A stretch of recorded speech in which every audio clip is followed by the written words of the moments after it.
Hello बच्चों, मैं हूं आर.के. सिंह और आप देख रहे हैं हमारा प्यारा सा चैनल ट्रांसेंड फिजिक्स। आज हम लोग डिस्कस करेंगे वेक्टर के डायरेक्शन पर। क्लियर? पिछले क्लास में हम लोग डिस्कस कर चुके हैं कि किसी भी वेक्टर का मैग्नीट्यूड कैसे निकालते हैं। उम्मीद है आप पूरा कंसेप्ट समझ गए होंगे। ठीक है, तो आज हम लोग शुरू करते हैं वेक्टर के डायरेक्शन पे। लेकिन आपको जान के हैरानी होगा कि वेक्टर के डायरेक्शन को एक और नाम से भी जाना जाता है और जिसे हम कहते हैं यूनिट वेक्टर। तो चलिए थोड़ा सा एक बार रिकैप करते हैं। अगर आप किसी वेक्टर ए को देखते हो तो उसके दो पार्ट होते हैं कि नहीं? एक होता है आपका मैग्नीट्यूड और एक होता है आपका डायरेक्शन। ठीक है, तो ये है आपका मैग्नीट्यूड और एक है आपका डायरेक्शन। लेकिन इस पार्ट को हम यूनिट वेक्टर भी कहते हैं। क्या कहते हैं हम लोग? यूनिट वेक्टर भी कहते हैं और साथ में इसको डायरेक्शन भी कहते हैं। लेकिन एक सवाल दिमाग में जरूर आ रहा होगा कि इसको यूनिट वेक्टर और डायरेक्शन क्यों कहते हैं, डायरेक्शन को ही यूनिट वेक्टर क्यों कहते हैं और यूनिट वेक्टर को ही डायरेक्शन क्यों कहते हैं। तो चलिए इसी का हम लोग आंसर ढूंढेंगे। देखिए, जब किसी भी वेक्टर को आप जरा ध्यान से देखते हो तो उसके दो पार्ट है ना, जिसमें डायरेक्शन अपने आप में भी एक वेक्टर है। लेकिन कैसे? चलिए शुरू करते हैं। इसको समझाने के लिए मैं एक बहुत ही प्रैक्टिकल एग्जांपल आपसे लेता हूं। मान लीजिए कि ये कोई एक चौक है। ठीक है, सिटी सेंटर का चौक है। मान लीजिए ये एक चौक है। ठीक है, और यहाँ पे कोई हॉस्पिटल है। जस्ट थिंक, आजकल तो खैर हॉस्पिटल की बहुत जरूरत पड़ रही है लोगों को। यहाँ पे एक हॉस्पिटल है। ठीक है, और आप सोचिए कि यहाँ से कोई एक बंदा, ध्यान से देखिए, यहाँ से कोई एक बंदा एम्बुलेंस में आ रहा है। ठीक है, वो एम्बुलेंस में आया और यहाँ पे खड़ा एक शराबी खड़ा है। ध्यान से देखिए, ये एक शराबी है। ठीक है, लेकिन खास बात यह है कि वो शराबी फिजिक्स भी जानता है। एक चीज ध्यान देंगे, फिजिसिस्ट शराबी हो सकता है लेकिन हर शराबी फिजिसिस्ट नहीं हो सकता। क्लियर? तो खैर, तो चलिए ये एक हमारा शराबी है। ठीक है, और ये एम्बुलेंस वाला लोग इधर आ रहा है। ये एम्बुलेंस वाला यहाँ आकर इस चौक में खड़ा हुआ और हम लोग इस गेम को पूरी तरह से वॉच कर रहे हैं। ठीक है, ये एम्बुलेंस वाला इंसान यहाँ पे आके खड़ा हो गया। ठीक है, और उसने इस इंसान से पूछा कि भाई साहब, ये जो सिटी सेंटर का जो ये जो हॉस्पिटल है वो कहाँ है? ठीक है, तो इस इंसान ने बोला, देखो यार, दिमाग नहीं खराब करने का, चुपचाप ईस्ट में चले जाओ, तुम्हें हॉस्पिटल दिख जाएगा। अगर तुम ईस्ट में चले जाते हो तो तुम्हें हॉस्पिटल दिख जाएगा। उसने ये बात बोला। अच्छा एक बात बताओ, क्या इस इंसान ने, इस शराबी ने इस एम्बुलेंस वाले लोगों को सही आंसर दिया है या नहीं? ठीक है, ऑप्शन देखिए, आप बताइए क्या है। क्या इसने आंसर गलत दिया, रॉन्ग आंसर? ठीक है, बी करेक्ट आंसर, सी इनकम्प्लीट, डी उससे पूछना ही नहीं चाहिए था क्योंकि ये शराबी है ना, उससे पूछना ही नहीं चाहिए था क्योंकि ये शराबी। बोलो कौन सा ऑप्शन सही है? तो आप समझ गए होंगे। कुछ लोगों ने बोला होगा सर सी इनकम्प्लीट आंसर, है ना, मैक्सिमम। और मैं बता रहा हूं 99.99% लोगों का वोट इसी में गया होगा। क्लियर? और मुझे भी लगता है ऐसा ही है। लेकिन चलिए एक एग्जांपल देख लेते हैं, उसके बाद शायद आप जज कर पाए कि शराबी ने क्या किया। ठीक है, इस शराबी से पूछना सही भी था या फिर इस शराबी ने जो आंसर दिया वो सही या गलत है ना, तो हम लोग चेक कर लेंगे। चलिए इसको समझाने के लिए एक प्रैक्टिकल एग्जाम्पल की बात करते हैं। ठीक है, जरा सोचिए, आप क्लास में बैठे हो और आपके टीचर ने आपसे पेन मांगा। जस्ट थिंक, क्लास में बैठे हो और आपके टीचर ने क्या मांगा आपसे? पेन। आपके टीचर ने बोला बाबू पेन दो। अच्छा एक बात बताओ, सर को आप कितना पेन दोगे? लॉजिक से सोचो। ठीक है, तो जब आपके टीचर ने आपसे पेन मांगा तो आपने उसके आगे एक ऑटोमेटिक लगा दिया। आपने एक ही पेन दिया, आपके पास 10 भी हो सकते थे। ये एकदम फैक्ट है, ये मैंने चेक भी किया हुआ है। अगर किसी के पास 4, 5, 6 पेन है तो वो सर को नहीं बोलता है सर हमारे पास 6 है, 6 के 6 ले लीजिए ना, वो एक ही पेन देता है। लॉजिक से समझेंगे। ठीक है, अगर सर ने आपसे बोला बाबू पेंसिल दो, तो आप कितने पेंसिल दोगे? तो देखो, पेन क्या है? इंडिकेटर, जो बता रहे कि मुझे क्या चाहिए। लेकिन मैंने कभी भी उसके साथ मैग्नीट्यूड तो नहीं बोला था। मैंने बोला था कि भाई पेन दो, या सर ने आपसे बोला बच्चे पेन दो, तो सर ने सिर्फ आपको पेन बोला था। सर ने आपको ये बोला ही नहीं कि कितने पेन उन्हें चाहिए। ध्यान से देखो, लेकिन आपने खुद समझ लिया कि अगर कोई इंडिकेटर बोलता है तो ऑटोमेटिक इसका मतलब ये होता है कि मैग्नीट्यूड 1 होता है। कुछ लोग बोलेंगे सर फील नहीं आया। चलिए एक और एग्जांपल बताता हूँ। ठीक है, जैसे आप मान लो बुक स्टोर गए। ठीक है, और आपने जो वहां पे बुक बेच रहे हैं भैया से बोला कि भैया एक काम कीजिए, मुझे एक फिजिक्स की एनसीईआरटी की किताब दीजिए। ठीक है, अच्छा एक बात बताओ, वो आपको कितना फिजिक्स का बुक लाके देगा? जरा ध्यान से देखना, समझने की कोशिश करो, है ना। बोला कि भैया फिजिक्स का एनसीईआरटी का पार्ट 1 का बुक दीजिए, तो आपको क्या 10-20 बुक ला के देगा? बिल्कुल नहीं, उसके पास तो 10 है, आपको वो सिर्फ एक बुक ला के देगा, है कि नहीं? तो अगर आपने एनसीईआरटी बुक की डिमांड की तो आपको सिर्फ एक बुक मिला। ध्यान से देखिए, आपको कितना बुक मिला? सिर्फ एक बुक मिला, है ना? तो एक बात बताइए, क्या आप ध्यान से, आपने तो सिर्फ एनसीईआरटी बोला था, उसने ऑटोमेटिक उसमें मैग्नीट्यूड 1 लगा दिया, है ना? तो जब कोई चीज सिर्फ इंडिकेट किया जाता है, जब कोई चीज सिर्फ इंडिकेट किया जाता है तो उसका मैग्नीट्यूड ऑटोमेटिक 1 समझ लिया जाता है। समझ में आया कि नहीं आया? ना सर, तो ढक्कन हो, ठीक है। अच्छा, अब इमेजिन करो, अगर आपको 3 पेन चाहिए था, मान लो आप किसी किताब दुकान में गए, बोले भैया पेन चाहिए, अगर आपको 3 चाहिए तो आपको स्पेशली इंडिकेट करना पड़ेगा 3 पेन, है ना? लेकिन अगर आपने सिर्फ पेन बोला तो वो समझ जाएगा कि 1 पेन की बात हो रही है। समझ में आया कि नहीं आया?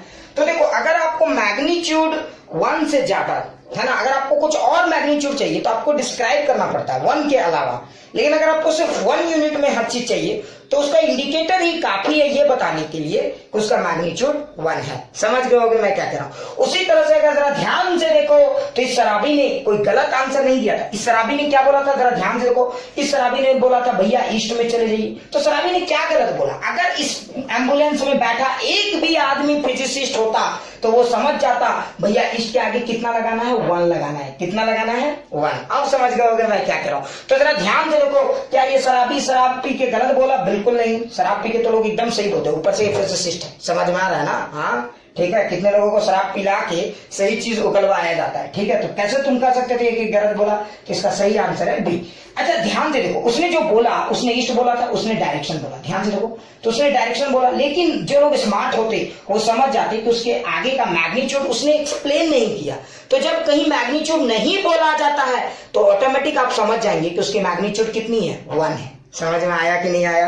वेरी गुड, मुझे लगता है ये बात समझ गया। अगर आप इस पूरी एग्जांपल को बहुत ध्यान से देखो तो डायरेक्शन के साथ साथ मैग्नीट्यूड भी ऑटोमेटिक इसमें इन्वॉल्व है कि नहीं?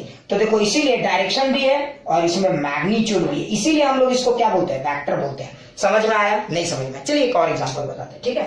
मिटा दें इसको, देख लो, बहुत अच्छा। चलिए अब हम लोग समझते हैं इसको कि ऐसा कैसे हो गया, है ना? चलिए एक और एग्जांपल, जैसे मान लीजिए कि मैंने आपको बोला सिर्फ आई कैप। ध्यान से देखिए, मैंने आपको क्या बोला? सिर्फ आई। बताओ आई क्या बोला? ये तो डायरेक्शन था, तो ऑटोमेटिक आप समझ जाते हो कि इसका मैग्नीट्यूड 1 है। समझ में आया कि नहीं आया? है ना? अगर मैंने आपको बोला सिर्फ नॉर्थ, ध्यान से देखो, तो जो लोग स्मार्ट है वो ऑटोमेटिक समझ जाते हैं कि इसका मैग्नीट्यूड 1 है। मतलब अगर आप कहीं पे भी सिर्फ डायरेक्शन बोलते हो, ध्यान से सुनना, लिखना मत, अगर आप कहीं पे भी डायरेक्शन बोलते हो तो मैग्नीट्यूड उसमें ऑटोमेटिक 1 इन्वॉल्व हो जाता है। अरे ध्यान से सुनो, फिर से समझो, अगर कहीं आप सिर्फ डायरेक्शन बोलते हो, सिर्फ ईस्ट बोलते हो, मतलब उसका मैग्नीट्यूड 1 है। आप वेस्ट बोलते हो, उसका मैग्नीट्यूड 1 है। आप नॉर्थ बोलते हो, उसका मैग्नीट्यूड 1 है। मतलब जब आपने डायरेक्शन बोला तो डायरेक्शन के साथ साथ मैग्नीट्यूड आपको फ्री में मिल रहा है। नहीं समझ में आया? समझ में आया कि नहीं? डायरेक्शन के डीएनए में मैग्नीट्यूड बसा हुआ है। क्लियर? तो डायरेक्शन के साथ साथ आपको मैग्नीट्यूड भी पता चल जा रहा है। तो वैसे वेक्टर, ध्यान से देखो, तो डायरेक्शन तो इसमें है ही, ईस्ट में क्या है? डायरेक्शन भी है, लेकिन ईस्ट में इनडायरेक्टली मैग्नीट्यूड भी है। समझ में आया कि नहीं है? तो वैसे क्वांटिटी जिसमें डायरेक्शन के साथ साथ आपको मैग्नीट्यूड भी पता चल जा रहा है, तो वैसे क्वांटिटी को तो आप वेक्टर बोल ही सकते हो। इसका मतलब direction is itself a vector. Direction अपने आप में एक वेक्टर। ध्यान से सुने, डायरेक्शन अपने आप में एक वेक्टर है।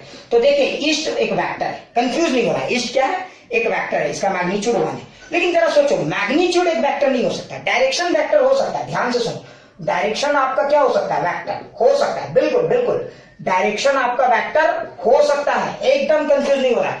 लेकिन मैग्नीट्यूड आपका वेक्टर कभी नहीं हो सकता। क्यों नहीं हो सकता? सोचो, तो magnitude can never be a vector, क्योंकि डायरेक्शन के साथ मैग्नीट्यूड तो होता ही है। डायरेक्शन के साथ मैग्नीट्यूड इनडायरेक्टली 1 हो सकता है। डायरेक्शन के साथ मैग्नीट्यूड इनडायरेक्टली 1 हो सकता है, लेकिन मैग्नीट्यूड के साथ कभी भी डायरेक्शन नहीं हो सकता। जैसे मैं एग्जांपल के तौर पे बताता हूं, आपने किसी को बोला कि मुझे 6 यूनिट दीजिए, वो क्या देगा आपको? 6 यूनिट। समझ में आ रहा है? इससे क्या फील आ रहा है? 6 यूनिट क्या रे बाबा, क्या? समझ में आया कि नहीं आया? तो अगर आप 6 लिखते हो तो आप इसके आगे चीजों को भर नहीं सकते। तो मतलब ये हुआ कि मैग्नीट्यूड के साथ डायरेक्शन आप ऑटोमेटिक पुट नहीं कर सकते, लेकिन डायरेक्शन के साथ आप मैग्नीट्यूड ऑटोमेटिक पुट कर कर सकते हो। इसीलिए डायरेक्शन की खासियत है कि डायरेक्शन में डायरेक्शन के साथ साथ मैग्नीट्यूड भी होता है, इसीलिए डायरेक्शन को हम लोग वेक्टर कहते हैं। लेकिन एक और खास बात है, डायरेक्शन को वेक्टर के एक खास कैटेगरी में रखा गया है, इसको हम लोग यूनिट वेक्टर कहते हैं। क्यों? क्योंकि डायरेक्शन एक ऐसा वेक्टर है जिसकी मैग्नीट्यूड हमेशा कितनी होती है? 1। जिसकी मैग्नीट्यूड हमेशा कितनी होती है? 1। और वैसे वेक्टर जिसकी मैग्नीट्यूड 1 हो उसे हम लोग क्या कहते हैं? Unit vector. समझ में आया? That's why direction is also said to be a unit vector. Clear? तो अगर आपको आज के बाद से अगर कोई बोलेगा डायरेक्शन, तो आप समझ जाना कि यूनिट वेक्टर की बात हो रही है। अगर किसी ने बोला यूनिट वेक्टर, तो आप समझ जाना कि डायरेक्शन की बात हो रही है। और खास बात यह है कि फिजिक्स में जो डायरेक्शन का जो मीनिंग है, कुछ लोग कंफ्यूज हो जाते हैं, बोलते हैं सर हम लोग प्रैक्टिकल लाइफ में ईस्ट वेस्ट नॉर्थ साउथ को ही तो डायरेक्शन कहते हैं, है ना। लेकिन फिजिक्स में तो हम लोग डायरेक्शन के लिए अलग अलग फॉर्मूला लगाते हैं। देखो फिजिक्स जो है ना वो बहुत ही ब्रॉड मीनिंग में देखा जाता है, ठीक है। आप प्रैक्टिकल लाइफ में सिर्फ 4 डायरेक्शन ही पढ़ते हो, ईस्ट वेस्ट नॉर्थ साउथ, बहुत हुआ तो हाइट, और अगर और बहुत हुआ तो डेप्थ, ये 6। लेकिन फिजिक्स में डायरेक्शन अनलिमिटेड है, ठीक है। तो उन डायरेक्शन को लिखते कैसे हैं? तो मैंने पहले भी बोला था कि जहां पे आम आदमी की सोच बंद होती है वहीं से फिजिक्स की सोच शुरू होती है। इसलिए फिजिक्स का डायरेक्शन लिखने का स्टाइल थोड़ा सा आपको अलग लग सकता है। खैर, मैंने आपको इतना तो समझा दिया कि किसी भी वेक्टर का डायरेक्शन के 2 पार्ट होते हैं, मैग्नीट्यूड और direction. That's why this is said to be unit vector. लेकिन एक सवाल उठता है कि सर अब यूनिट वेक्टर निकालते कैसे, है ना, किसी भी चीज का डायरेक्शन निकालते कैसे? तो चलिए इसी पे हम लोग अभी डिस्कशन करेंगे। आई होप कि आप लोगों ने ये चीज अच्छे से समझ लिया होगा, ठीक है। तो चलिए अब हमारा अगला टारगेट है किसी भी चीज का डायरेक्शन कैसे निकालते हैं, किसी भी वेक्टर का डायरेक्शन कैसे निकाला जाता है, ठीक है। तो चलिए शुरू करते हैं। अच्छा सोचिए, मान लीजिए कि मेरे पास एक वेक्टर है E, ठीक है। लॉजिक से देखेंगे 3i कैप। मान लीजिए एक वेक्टर है हमारे पास 3i कैप, ठीक है। फील करेंगे चीजों को, रटेंगे नहीं, ठीक है। 3i cap. अच्छा जरा इस वेक्टर को देखो, बताओ इसके कितने पार्ट है? 2, है ना। दिस इज द मैग्नीट्यूड, तो मैग्नीट्यूड की जगह तो 3 है। And what's about direction? तो ए कैप आपको समझ में आ रहा होगा कि इसका ए कैप जो है वो आई कैप है ना, यही है इसका, ठीक है। लेकिन ये तो बहुत आसान है, फिर भी इसी से हम लोग आइडियोलॉजी को डेवलप करेंगे, है ना। ध्यान से देखो, किसी भी वेक्टर का अगर आप देखोगे, ध्यान से देखना, लिखना मत, समझना। मैं आपको थ्योरेटिकली और ग्राफिकली दोनों बताता हूं, ठीक है। तो पहले थ्योरेटिकली एक्सप्लेन कर लेते हैं, ठीक है। तो देखते हैं थ्योरेटिकली, है ना। तो देखो अगर आप किसी भी वेक्टर को देखते हो तो आपको क्या दिखता है? 2 पार्ट, मैग्नीट्यूड, है ना, और डायरेक्शन, यही तो आपको निकालना है।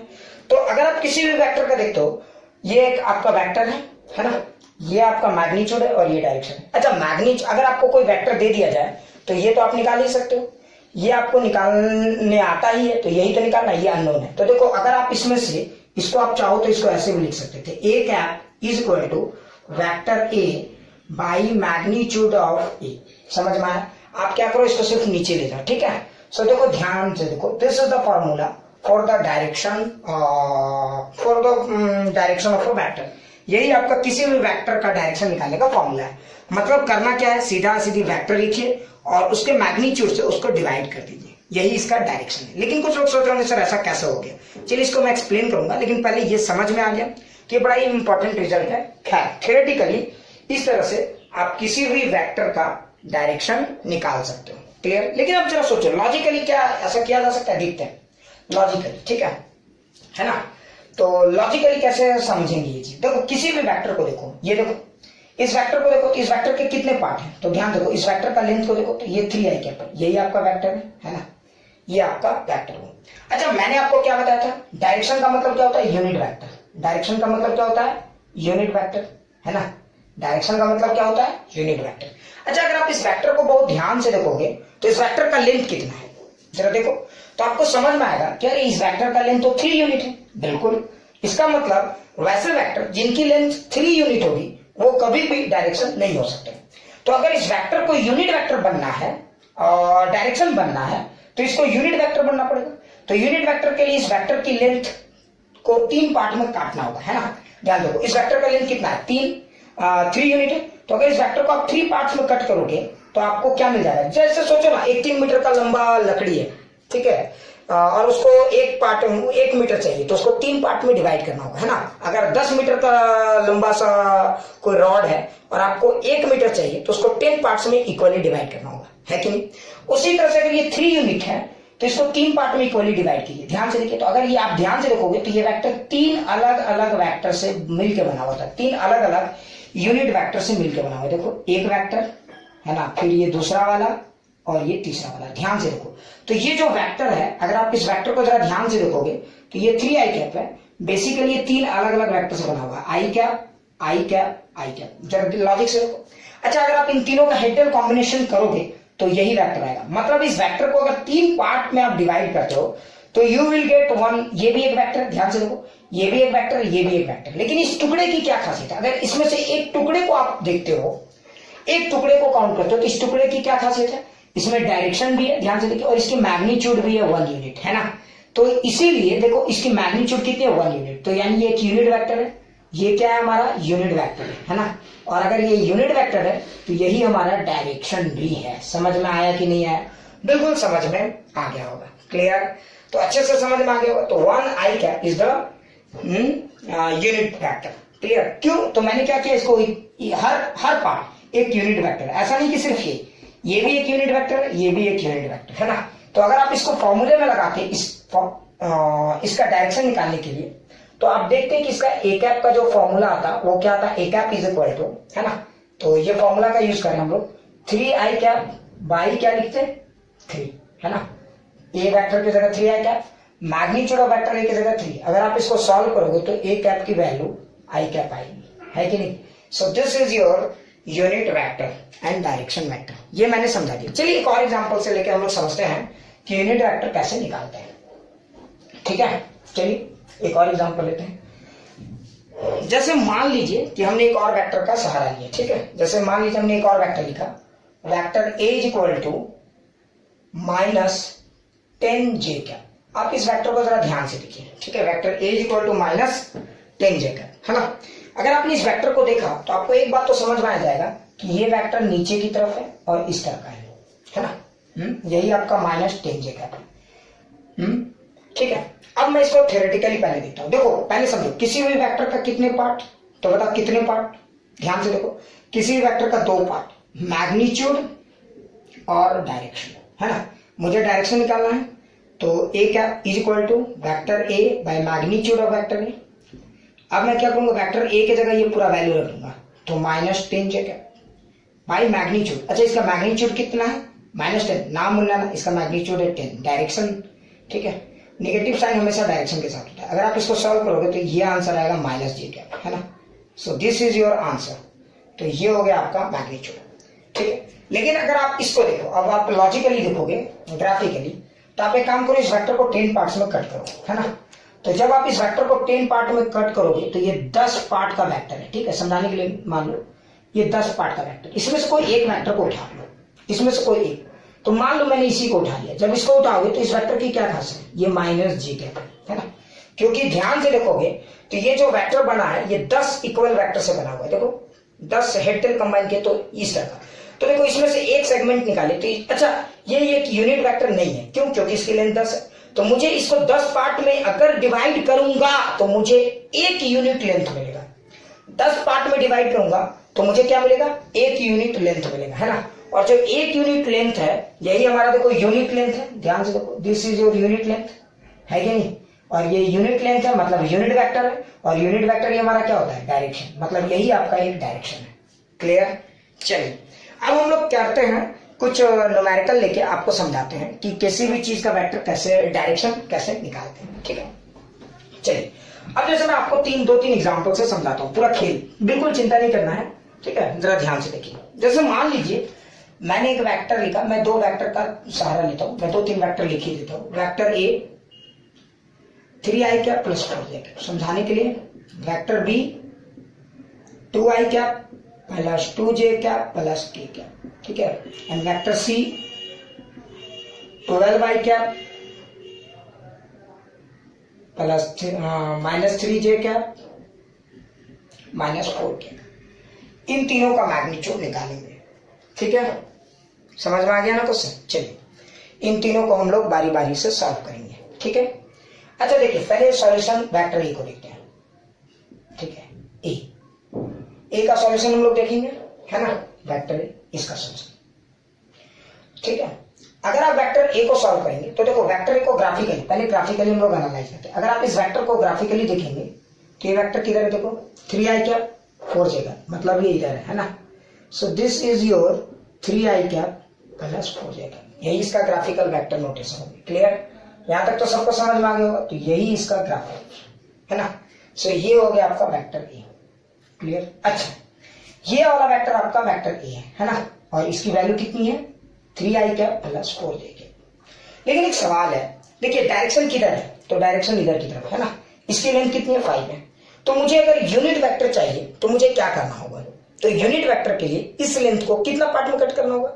तो चूंकि अगर कोई चीज 5 मीटर लंबा है और 1 मीटर लेंथ चाहिए तो कितना पार्ट में कट करेंगे, 5 पार्ट में। उसी तरह से इसको 5 इक्वल पार्ट्स में कट कर देंगे हम लोग। क्या करेंगे, 5 इक्वल पार्ट्स में कट करेंगे। तो जब आप 5 इक्वल पार्ट्स में कट करेंगे तो आपको कुछ ऐसा सेगमेंट मिलेगा 5, 1 2 3 4 5 जी। ठीक है, इसको समझाने के लिए कुछ ज्यादा ही बड़ा हो गया क्या, बिल्कुल बिल्कुल लग रहा है थोड़ा बड़ा हो गया।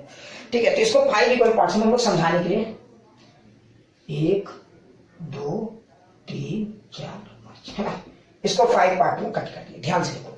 अच्छा देखो, ये वेक्टर और ये वेक्टर सेम है। अंतर क्या है, ये एक 3i cap plus 4j cap है, और अंतर क्या है, ये 5 अलग अलग वेक्टर से बना है, जबकि मिल यही रहा है ना। तो सब मिल के यही वेक्टर दिए है ना।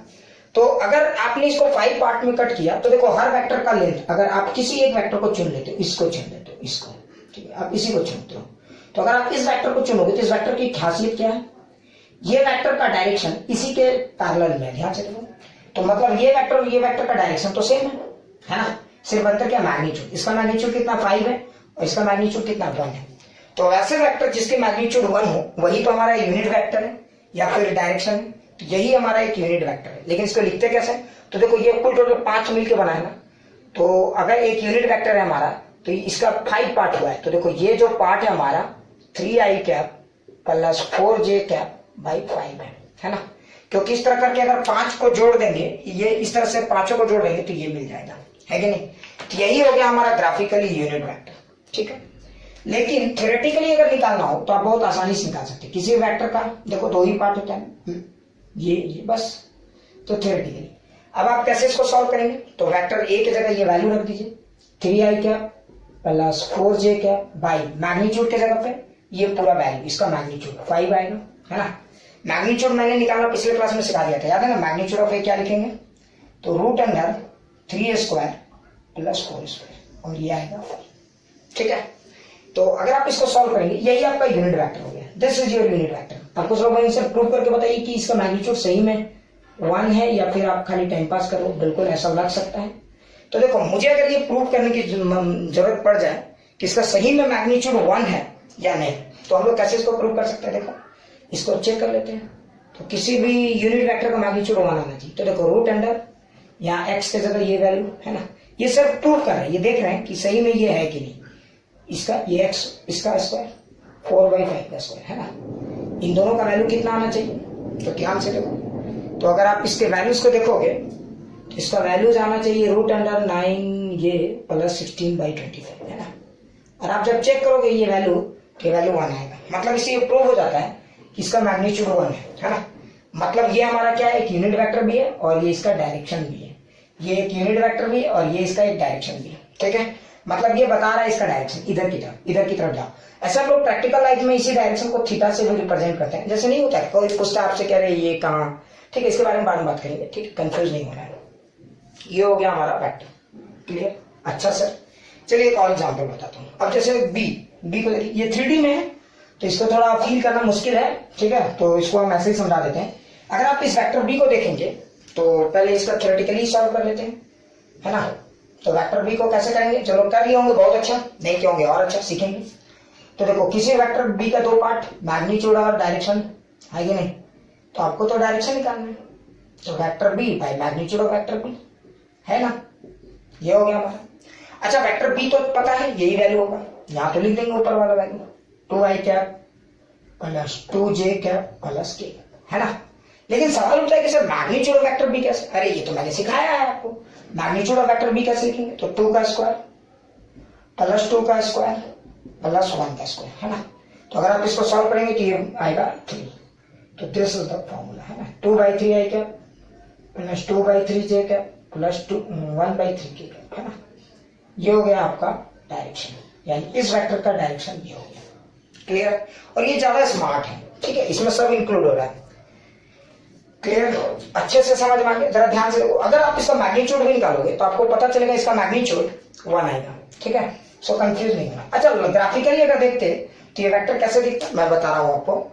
जैसे मान लो कि आपका एक्स एक्सिस है, वाई एक्सिस है, जेड एक्सिस है, तो ये कुछ ऐसे दिखता है इधर कहीं, और इधर दिखता तो ये वेक्टर का लेंथ कितना होता, 3 यूनिट, है ना। इस वेक्टर की लेंथ कितनी थी, 3 यूनिट। तो अगर 3 यूनिट थी तो इसके 3 पार्ट में कट करते, 1 पार्ट, 2 पार्ट, 3 पार्ट। तो जो एक सेगमेंट निकलता ये उसका वैल्यू है, ये उस वेक्टर का वैल्यू है। क्लियर, ये उस सेगमेंट का वैल्यू है। अच्छे से समझ में आ गया होगा, ठीक है। अच्छा, क्वेश्चन नंबर सी को देखिए, सी कैसे बनेगा, है ना। तो इसका डायरेक्शन कैसे निकालेंगे, सी कैप। तो अगर आपको सी कैप निकालने में इंटरेस्ट है तो आप फिर से वही C vector by magnitude of vectors, ये तो बार बार कितना लिखेंगे, समझ में आ गया हो कैसे लिखे, है ना। अच्छा, ये समझ में आ गया ना कैसे लिखे, ठीक है। अब इसको सॉल्व करना है। तो देखिए सी की जगह तो ये वैल्यू लिख देंगे, 12 cap minus 3j cap minus 4k cap. ये तो मैंने लिख दिया, लेकिन मैग्नीट्यूड की जगह क्या लिखेंगे, है ना। ये एक बड़ा खास है। तो इस वेक्टर का मैग्नीट्यूड निकाले आता है ना, मैग्नीट्यूड में क्या लिखेंगे, 12 स्क्वायर प्लस 3 स्क्वायर, है ना। कभी भी -3 का स्क्वायर मत लिखना, क्योंकि मैग्नीट्यूड कभी भी निगेटिव नहीं होता है। क्लियर होना चाहिए, एक चीज क्लियर होना चाहिए, प्लस 4 स्क्वायर, ठीक है। तो अगर आपने इसको सॉल्व किया तो जरा ध्यान से देखो ये कितना आएगा, ये देखो 144 plus 9 plus 16 and this is giving you 169 and that is basically 13. So now this is your direction, unit vector. Clear? So ये हो गया आपका unit vector 12/39 क्या माइनस, आप यहां तक की भी लिख के छोड़ सकते हो, कोई दिक्कत नहीं है, ये भी आपका सही है, ठीक है। यहां तक भी लिख के छोड़ सकते हो, -3/13 जे क्या माइनस 4/13 के। तो इस तरह से आप किसी भी वेक्टर का यूनिट वेक्टर निकाल सकते हो। क्लियर। अच्छा देखोगे तो इस वेक्टर और इस वेक्टर की क्या खासियत, ये दोनों में क्या खासियत है। जैसे अगर आपने ये जो सी वेक्टर लिखा और ये जो सी कैप लिखा, इन दोनों में खास बात क्या है। तो देखो इसकी अगर आप मैग्नीट्यूड की बात करोगे तो the magnitude of this is 13, clear, but the magnitude of this is 1। आप इसको चेक भी कर सकते हो, ठीक है। तो दोनों का मैग्नीट्यूड बनता है, लेकिन अगर दोनों का डायरेक्शन का बात करोगे तो दोनों का डायरेक्शन सेम है। और ऑब्वियस बात है, इसी का तो डायरेक्शन है। क्लियर। तो मुझे लगता है मैंने आपको ये सिखा दिया है कि किसी भी वेक्टर का मैग्नीट्यूड और डायरेक्शन कैसे निकाला जाता है, ठीक है।